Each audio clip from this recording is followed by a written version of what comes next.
Chapter 7. The boys plan a surprise. At 2 o'clock, the sleigh was ready, for Father Brown had willingly given the boys permission to use it that afternoon. It was planned to have Chuck drive, for Toad, Reddy, Fat, and Herbie expected to be too busy calling at the different houses to gather the presents which they hoped to collect for the O'Reillys. "Let's stop at Bailey's first," suggested Fat, "as we're sure to get something there." "Who'll go to the door?" questioned Herbie. "I'll go," answered Chuck. "That's the best way." So in a group they rang the bell and waited, Chuck remaining in the sleigh. No one came in answer to their ring. "All out," sighed Fat, but Toad gave the bell another pull. "Bet they're all in the kitchen baking things and didn't hear it," he remarked. "There's someone coming now," whispered Reddy, and as the door opened, "Good afternoon," said all the boys in chorus. "Mercy upon us, where did you all come from?" exclaimed Mrs. Bailey.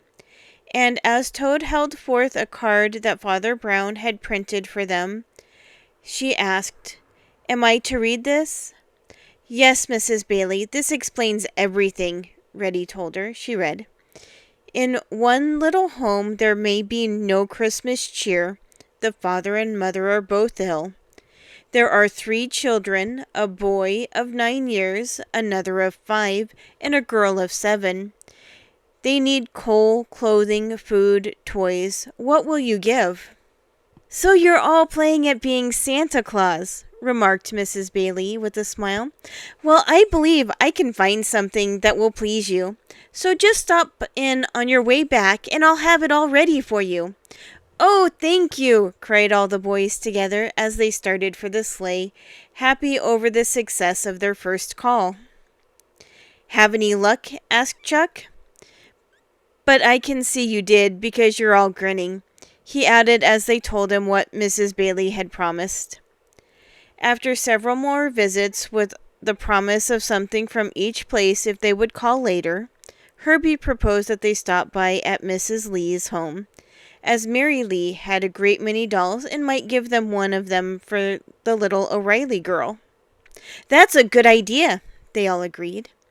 And the idea was carried out. When Mrs. Lee had read the card, she asked the boys if there was anything they needed that had not been promised. "We wondered," replied Herbie, "if Mary would give us a doll for the little girl." Mrs. Lee smiled and said, "I think I can promise you that. She will. If you will call back later, it will give me a chance to get her." "We'll be glad to," promised the boys, "and thank you." At 5 o'clock, a sleigh piled high with bundles and boys was seen turning into the brown driveway. "What'll we do now?" asked Toad of the others. "Let's drive into the barn and leave the things in the sleigh," suggested Chuck. "Then we can meet here early tonight and take the things to the O'Reillys."